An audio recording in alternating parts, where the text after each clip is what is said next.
My name is Natalie King. I'm 32 years old, and for most of my life, I was told exactly where I'd end up.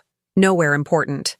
My uncle, Richard, had this way of speaking that made his opinions sound like facts, like he could see the future and mine was already written in stone. He'd look at me across the dinner table, shake his head with that patronizing smile, and say things like, "You're a hard worker, Natalie, but some people just aren't built for the big leagues."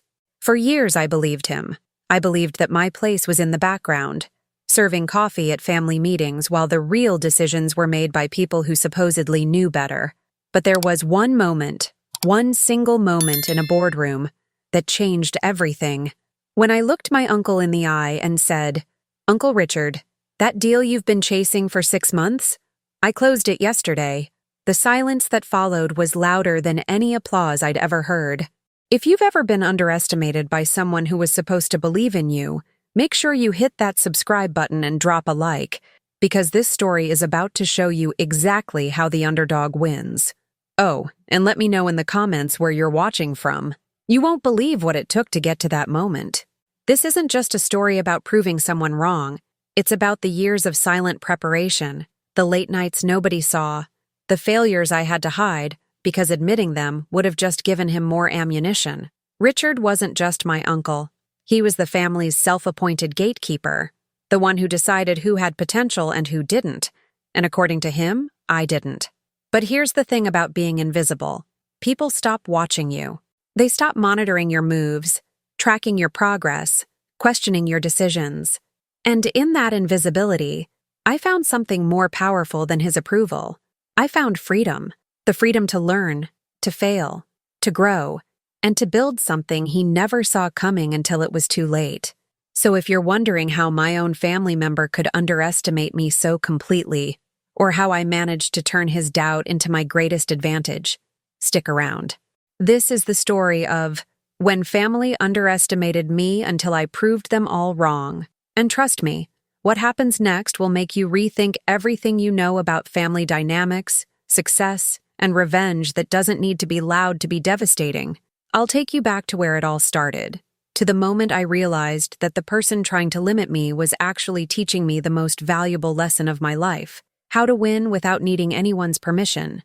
But that lesson didn't come easy, and the journey to that boardroom moment, it was anything but simple. Growing up in the King family meant understanding your role early. There were the leaders, my Uncle Richard, my father Thomas, my cousin Marcus, and then there were the supporters, the ones who made sure the leaders looked good. I was firmly placed in the second category from the time I was old enough to understand family hierarchy. Our Sunday dinners weren't just meals. They were strategy sessions disguised as gatherings, where business deals were discussed over roasted chicken and the men's voices dominated every conversation. My mother, Susan, and my Aunt Patricia would clear plates and refill glasses while Richard held court, explaining why his latest venture would reshape the family business. And me? I was the one who brought the coffee, smiled politely, and learned very quickly that my opinions weren't just unwelcome, they were irrelevant. But here's what nobody tells you about being treated like background noise. You start listening differently. When you're not expected to contribute, people speak freely around you, like you're part of the furniture. I heard everything, the real strategy behind the polished presentations, the doubts they had about certain deals, the mistakes they'd made and covered up. Richard had this particular tone he used when talking about potential, this measured, almost sad way of explaining why certain people would never make it past middle management. "It's not about effort," he'd say, leaning back in his chair like a philosopher. "It's about instinct, about having that killer edge. Some people have it, some don't. You can't teach it." And the way he looked at me when he said things like that made it crystal clear which category I fell into. This wasn't cruelty in his mind. It was honesty, maybe even kindness, steering me away from inevitable disappointment. The emotional weight of being dismissed isn't dramatic at first. It doesn't hit you like a slap. It seeps in slowly, like water damage you don't notice until the walls start to crack. I stopped raising my hand in family business discussions around age 19. I stopped suggesting ideas around 22. By 25, I'd perfected the art of the pleasant smile and the non-committal nod. The facial expressions that said, "I'm listening," without ever implying, "I have thoughts." My younger brother Jake once asked me why I didn't speak up more, and I remember telling him, "Because it's easier this way." But easier isn't the same as better. And somewhere deep down, in a place I didn't let myself examine too closely, a different question was forming. What if they're wrong? What if the only thing separating their success from my potential isn't talent or instinct, but simply opportunity and the belief that I deserve it? That question stayed quiet for years, but it never quite disappeared. The King family gatherings had an unspoken choreography that everyone knew by heart. Richard would arrive first, always 15 minutes early, claiming the head of the table like it was his birthright. My father Thomas would sit to his right, nodding along to whatever Richard said, playing the role of loyal younger brother, even though they were business partners on paper. Marcus, Richard's golden child, would swagger in with that confidence that comes from never being questioned, dropping his jacket on whatever chair he wanted because he knew someone would move. And then there were the rest of us, the supporting cast who made the whole production run smoothly. I'd set out the documents Richard needed, make sure his whiskey glass was always half full, and position myself close enough to be useful, but far enough to be forgotten. These weren't just family dinners. They were performances of power, and I'd been cast in the role of stagehand. If you're still watching and this dynamic sounds painfully familiar, hit that subscribe button and drop a like, because I'm about to show you how the stagehand steals the show. What made it especially suffocating was how reasonable it all seemed on the surface. Richard wasn't screaming at me or calling me stupid. He was worse. He was concerned. "Natalie, sweetheart, I worry about you setting your sights too high," he'd say, his hand on my shoulder like a loving patriarch. The business world chews up people who don't have the stomach for it. You're smart. You're organized. But there's a difference between being good at following directions and being able to lead. He'd say these things in front of everyone, framing his doubt as protection, as if limiting my ambitions was an act of love. And the devastating part? My family would nod along, agreeing that yes, it's better to be realistic. Yes, it's important to know your strengths. Even my own father would add, "Richard's just looking out for you, honey. He's seen a lot of people crash and burn." The control was so perfectly disguised as care that questioning it felt like ingratitude. But control doesn't need to be loud to be absolute. It lives in the jokes that aren't quite jokes, the advice that's really a warning, the opportunities that somehow never quite materialize for certain people.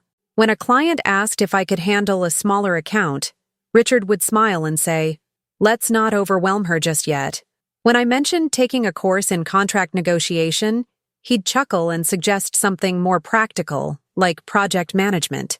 Every door I approached, he was already there, gently steering me toward a different hallway, a safer room, a smaller dream. And the cruelest part? He genuinely believed he was helping. In his mind, he was saving me from the pain of trying and failing, protecting me from my own limitations. He couldn't see that the only limitation I had was the one he kept reinforcing, the invisible ceiling he'd built so carefully that I'd started to mistake it for the sky. There's a specific kind of damage that comes from hearing the same message over and over from people you're supposed to trust. "She's a hard worker, but," became the unofficial family summary of Natalie King. The "but" was the most important part. It was the asterisk that negated everything that came before it. "She's smart, but not strategic. She's dedicated, but lacks vision. She's capable, but not for this level." Richard had a talent for delivering these assessments in a tone that sounded almost complimentary, like he was praising me with one hand while patting my head with the other. At family events, when relatives would ask about my career, he'd jump in before I could answer. "Natalie's doing great in her administrative role, really keeping things organized for us." Administrative.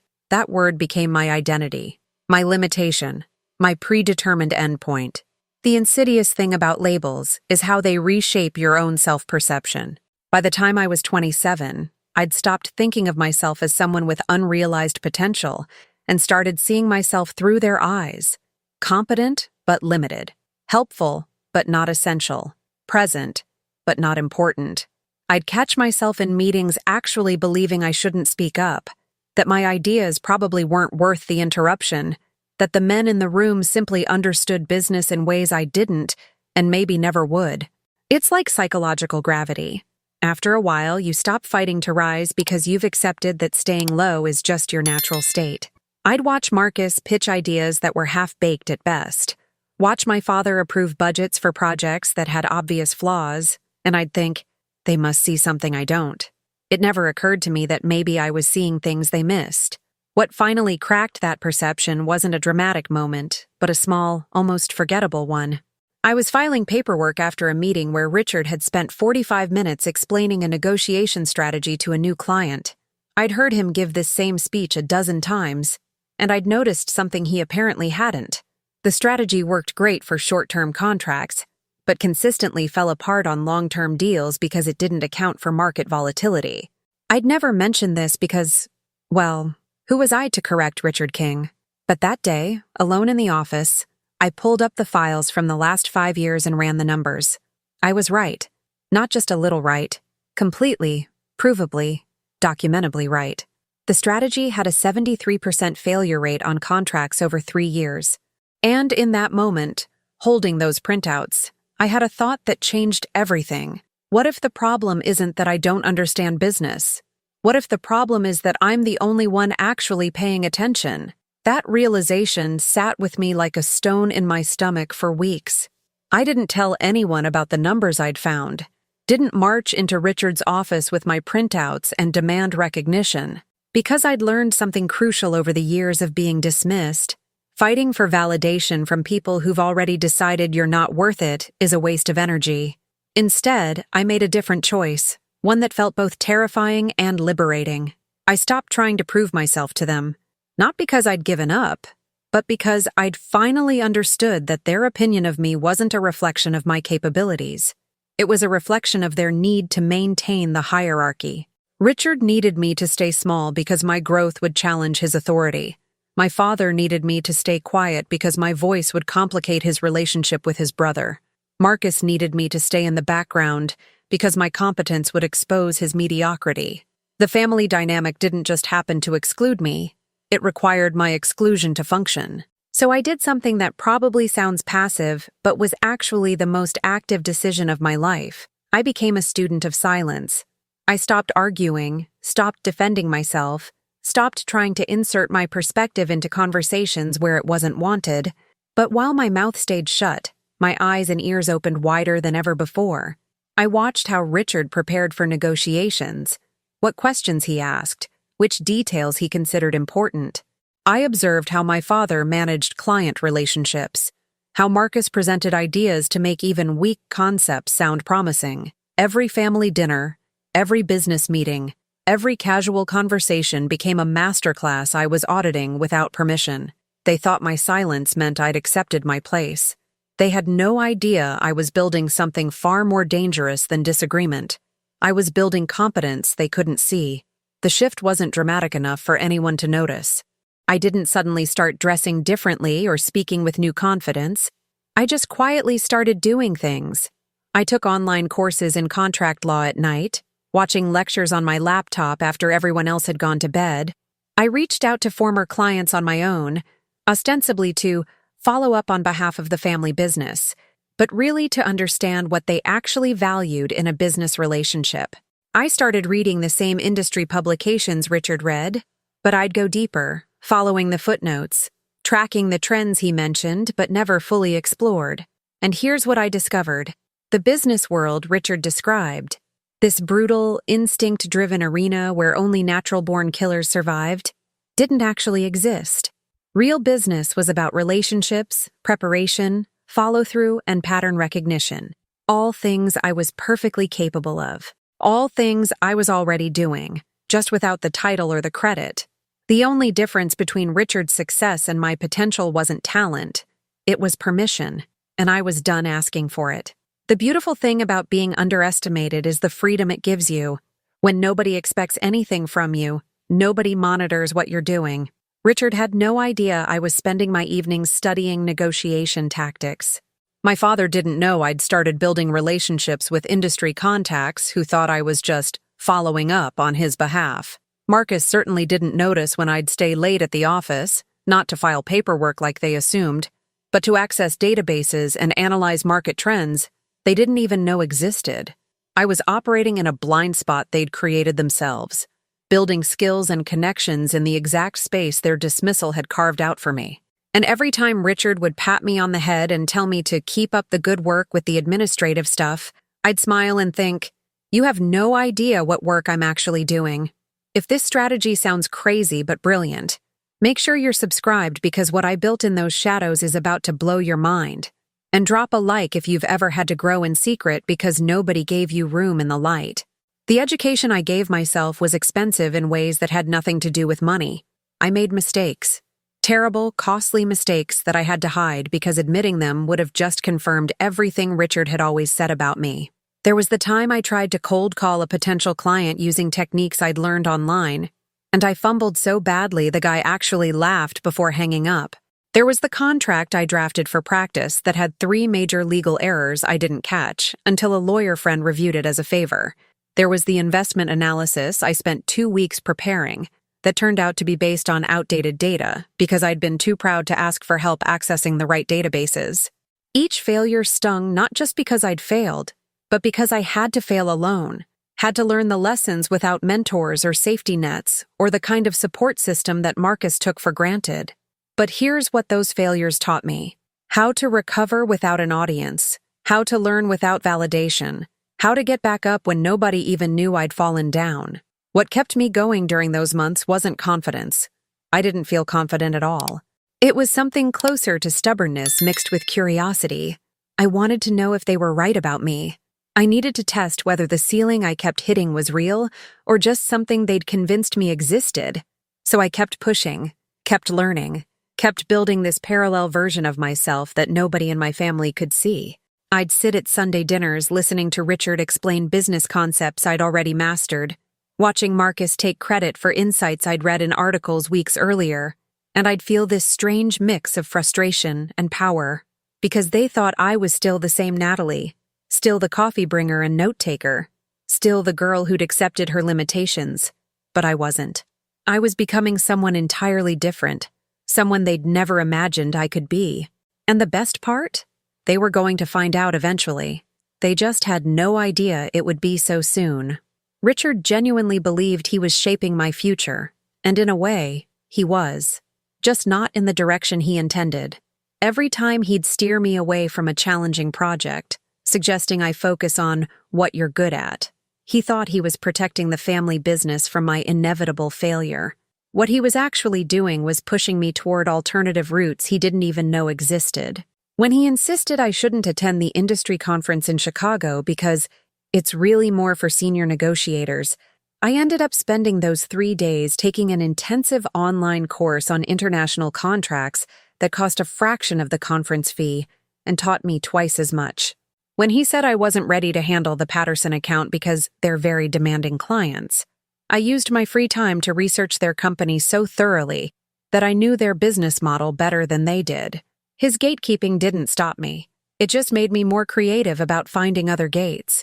The irony was almost funny if it wasn't so frustrating. Richard prided himself on being a mentor, on developing talent within the family business. He'd give these long speeches about how important it is to nurture potential and recognize where people's strengths lie. He mentored Marcus constantly, spending hours walking him through deals, introducing him to clients, letting him make mistakes in real time with a safety net underneath. But with me, his mentorship looked different. It looked like limitation disguised as wisdom, like doors closing with a gentle click instead of a slam. And because he framed it as guidance rather than restriction, because he smiled while he did it, and used words like concern and care, it was harder to fight against. How do you rebel against someone who insists they're helping you? How do you argue with advice that sounds reasonable on the surface even though it's slowly suffocating you? But here's what Richard never understood about control. It only works when the person being controlled still wants your approval. The moment I stopped needing his validation, his power over me evaporated like morning fog. He'd still give his little speeches about knowing my limits, still redirect me toward more suitable tasks, still speak about my future like he was reading from a script he'd already written. But I wasn't listening anymore. Not the way I used to. His words became background noise, the kind of sound you register, but don't actually absorb. And while he was busy managing the version of me that existed in his head, the limited, grateful, administrative Natalie, the real me was out there learning, growing, and building something he couldn't see because he'd never bothered to actually look. He thought he was driving the car of my career, hands firmly on the wheel. He didn't realize I'd gotten out miles ago and was building my own vehicle from scratch. The real turning point wasn't external. It was something that shifted inside me, a fundamental change in how I saw myself and my situation. I was sitting in yet another family meeting, watching Richard present a proposal to a potential investor, and I noticed something I'd seen 100 times before but finally understood differently. He was confident, sure, but his confidence wasn't based on being right. It was based on never being questioned. Nobody in that room, including the investor, was actually examining whether his projections made sense or his timeline was realistic. They were just nodding along because Richard King said it, because he had the title and the track record and the unwavering self-assurance that makes people assume you must know what you're talking about. And I realized the difference between us wasn't competence. It wasn't even experience. It was simply that he'd never been taught to doubt himself, and I'd never been taught to trust myself. That realization cracked something open in me. All this time, I'd been waiting for permission to speak, permission to try, permission to be taken seriously. I'd been operating under this assumption that credibility was something other people granted you, that you had to earn the right to participate.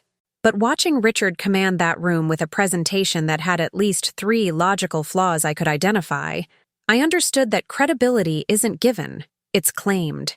He didn't wait for people to decide he was worth listening to. He simply acted like someone worth listening to and dared anyone to suggest otherwise. And it worked. Not because he was always right, but because he never wavered. Meanwhile, I'd been 10 times more prepared, twice as thorough, and infinitely more careful. But I'd been waiting for someone to invite me to the table. I'd been asking for a seat when I should have been building my own chair. This shift changed everything about how I approached my secret education. I stopped learning just to prove I could. I started learning because I had specific goals that required specific knowledge. I stopped being so afraid of making mistakes because I finally understood that Richard and Marcus made mistakes all the time. They just had the confidence to move past them quickly instead of letting them define their capabilities. I gave myself permission to be a beginner, to ask stupid questions to the online mentors I'd found, to try strategies that might fail spectacularly. And here's what I discovered. I was actually pretty good at this. Not perfect, not naturally gifted in some magical way, but competent, strategic, and increasingly confident. The more I learned without the weight of Richard's doubt pressing down on me, the more I realized that his assessment of my limitations said more about his need to maintain hierarchy than it did about my actual potential. I wasn't incapable. I'd just been operating in an environment specifically designed to make me feel that way. The Meridian contract was the kind of opportunity that defined careers. It was a multi-year agreement with a tech company expanding into our region, worth somewhere in the neighborhood of $3 million in total value, with the potential for ongoing partnerships that could double that. Richard had been chasing it for 6 months, ever since their VP of Operations, Daniel Chen, had reached out expressing interest in working with a local firm that understood the market. I'd watched Richard pour hours into this pursuit. Countless calls, revised proposals, dinners with their team, presentations that got progressively more desperate as Meridian kept saying, "We're still deciding." He wanted this deal badly, not just for the revenue, but for the prestige, for the story he could tell at industry events about landing the Meridian account. It became his obsession, his white whale, the deal that was always almost closed but never quite sealed. What Richard didn't know was that I'd been in contact with Meridian for 3 months. Not officially, not in any way that would show up on company records, but through a connection I'd made during my shadow education period. I'd helped a former client, Jennifer Martinez, with some market research she needed for a presentation, and she'd mentioned her college roommate worked at Meridian. One introduction led to a coffee meeting, which led to a genuine conversation about what Meridian actually needed versus what vendors kept trying to sell them. Daniel Chen didn't want flashy presentations or expensive dinners. He wanted someone who'd actually studied their business model, understood their expansion challenges, and could provide realistic solutions instead of optimistic promises. So while Richard was busy performing confidence, I was quietly doing the work, analyzing Meridian's quarterly reports, mapping out logistical challenges they hadn't even identified yet, building a proposal that addressed their actual needs instead of what we wanted to sell them. Before you hear what happened next, make sure you hit that subscribe button because this is where everything I'd been building in secret finally comes into the light. And drop a like if you're rooting for me because the next part is absolutely insane. The night I closed the deal, I didn't sleep. Not because I was celebrating, I hadn't told anyone yet, but because I was terrified. I'd signed a contract that would bring substantial revenue to the family business, but I'd done it without permission, without oversight, without following any of the protocols Richard had established. In his mind, I'd gone rogue. In my mind, I'd finally done what I'd been capable of all along. The contract was solid. I'd had it reviewed by 2 different lawyers, checked every clause, confirmed every timeline. But I knew that wouldn't matter to Richard. What would matter was that I'd operated outside the hierarchy, that I'd claimed authority I hadn't been granted, that I'd succeeded in an arena where he'd repeatedly told me I didn't belong. Part of me wanted to hide it, to somehow transfer credit to him or Marcus, to slip back into invisibility. But a bigger part of me, the part that had spent years learning in silence, failing in private, building competence nobody acknowledged, that part knew it was time to stop hiding.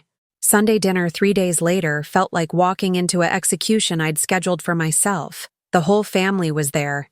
Richard at the head of the table as always, my father to his right, Marcus scrolling through his phone with that casual entitlement that came from never having to prove himself, my mother and aunt setting out food, my brother Jake giving me a curious look because he could tell something was different about me. The conversation flowed in its usual patterns. Richard holding court about an upcoming negotiation, Marcus chiming in with observations that were mostly just rephrasing what Richard had said, everyone nodding along like this was profound wisdom instead of business basics. I pushed food around my plate, my heart hammering so hard I was sure everyone could hear it. I hadn't planned to say anything. I'd told myself I'd wait for the right moment, maybe bring it up casually later, maybe ease into it gradually. But then Richard started talking about Meridian. Still working on closing that deal, he said, cutting into his steak with the kind of careful precision he applied to everything. Chen's a tough negotiator, keeps moving the goalposts. But I've got a new strategy I'm implementing this week that should finally push him over the edge. He said it with such confidence, such certainty that his approach would work, that his strategy was the right one. And I felt something snap inside me. Not anger exactly, but a kind of clarity that cuts through fear. Because in that moment, I realized that staying silent wasn't humility or respect. It was complicity in my own erasure. If I didn't speak now, I never would.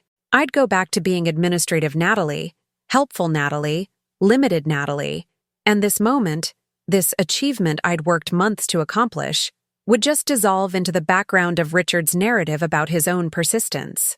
Actually, Uncle Richard, I said, and my voice sounded steadier than I felt, you don't need to worry about the Meridian deal anymore.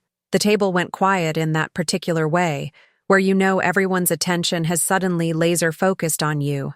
Richard looked up from his plate, his expression patient but already annoyed, like a teacher about to correct a student who'd misunderstood the assignment.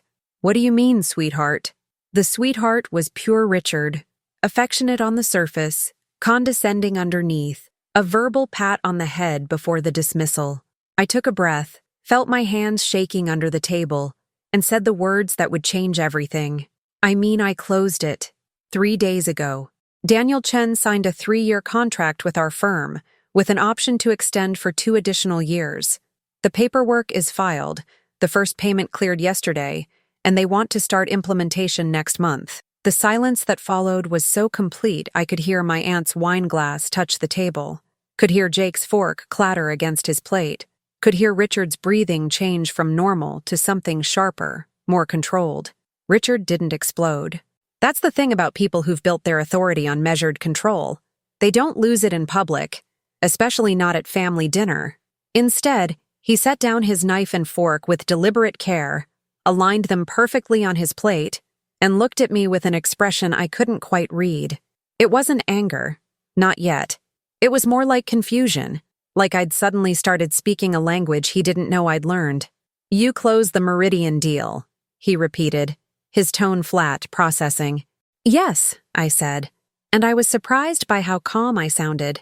"I've been working with their team for the past 3 months. They needed someone who understood their operational challenges, not just someone pitching services. So I did the research, built a customized proposal, and they signed last Tuesday." My father had stopped eating entirely, just staring at me like I'd grown a second head. Marcus had finally looked up from his phone, his expression shifting from boredom to something closer to alarm. "You've been negotiating with Meridian for 3 months, Richard said slowly, "without telling me, without running it through proper channels, without any oversight or approval." It wasn't a question, it was an accusation wrapped in disbelief, and I could feel the old Natalie wanting to apologize, to shrink back, to explain that I'd only been trying to help, that I hadn't meant to overstep. But that version of me wasn't sitting at this table anymore. "I didn't tell you because every time I've tried to take on larger responsibilities, you've redirected me to administrative tasks. You've spent years telling me I'm not ready for client-facing work, that I don't have the instincts for negotiation, that I should focus on what I'm good at. So I decided to find out for myself whether you were right."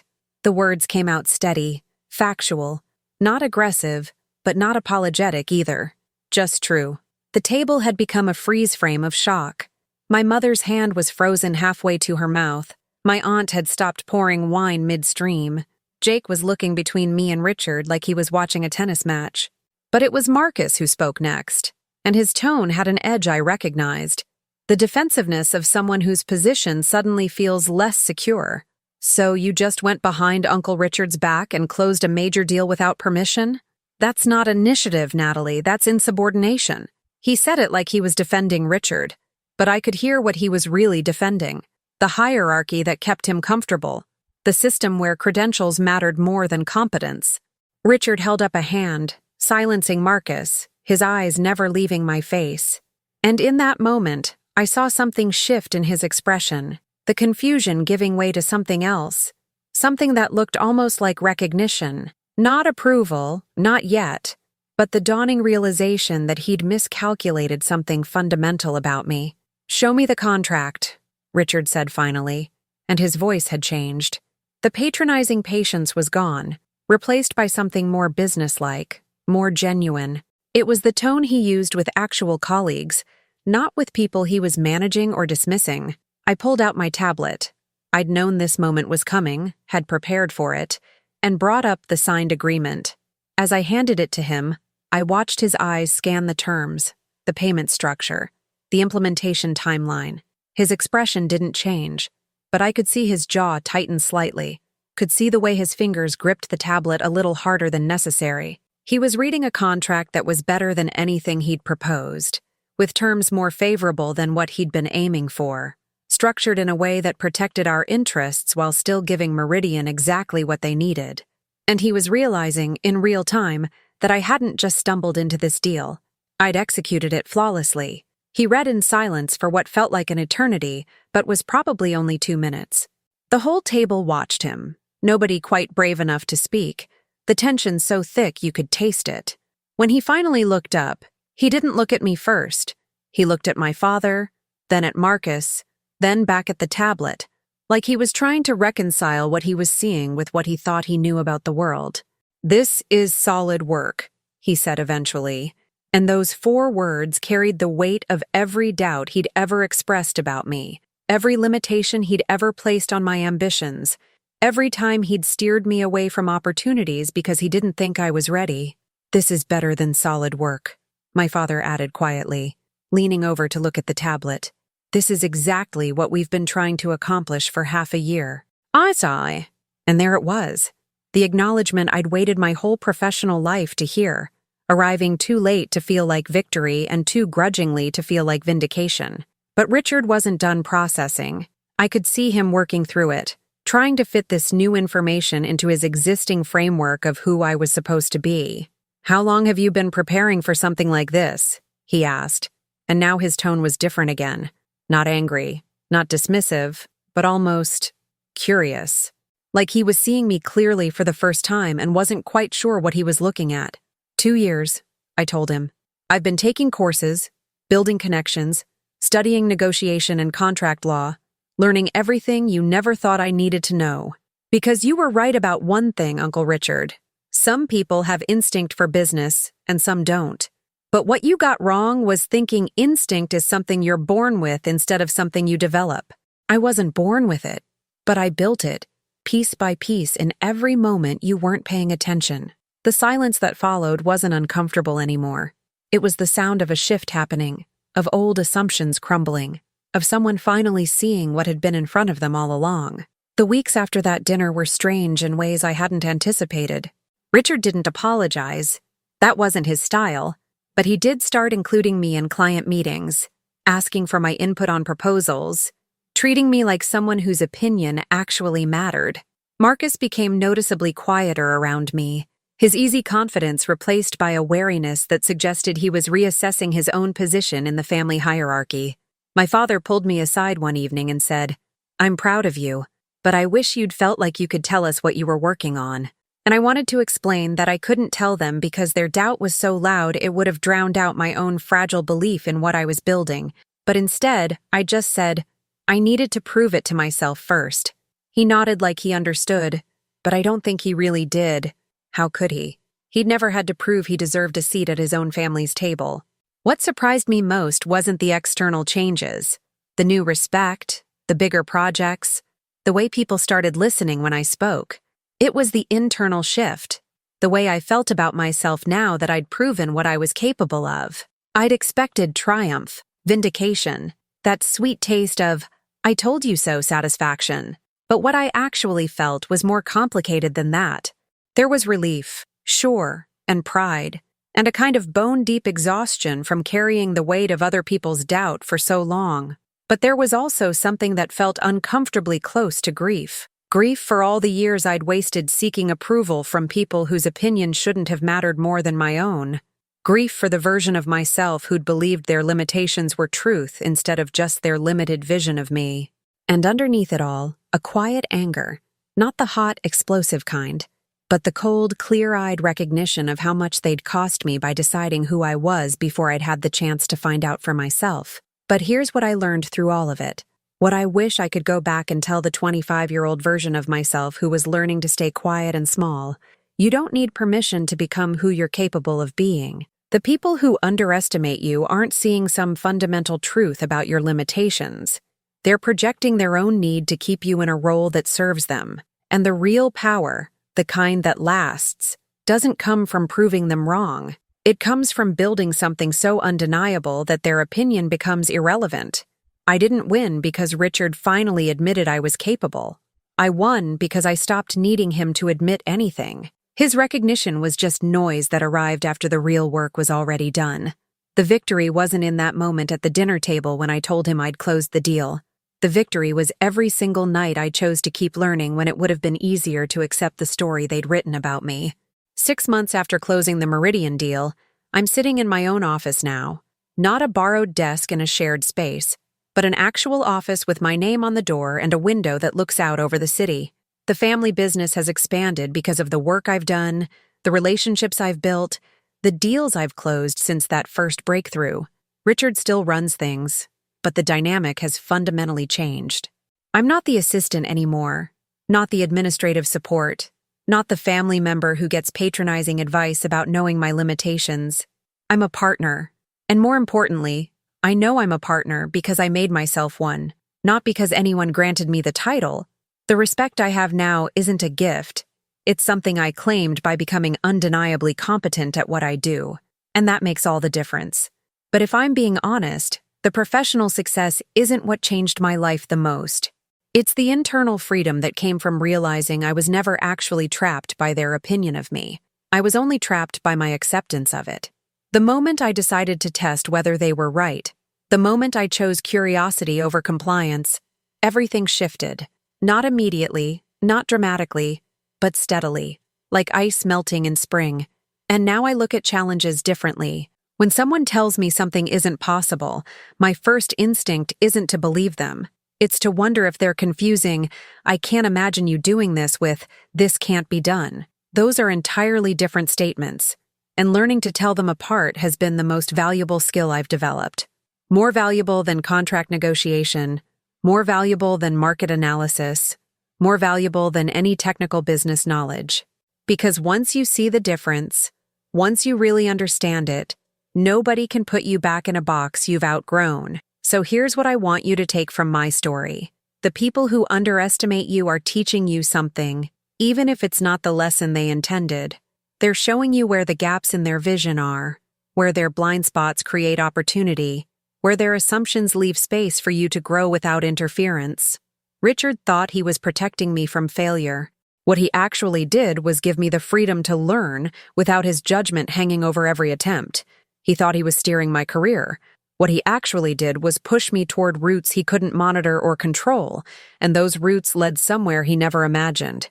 Your limitations are only real if you accept them. And the moment you start testing them instead of believing them, you discover that most of them were never about you at all. They were always about what other people needed you to be to make their world make sense. So after hearing everything I went through, everything I had to build in silence and prove without support, I want to ask you something. What would you have done in my place? Would you have stayed quiet longer?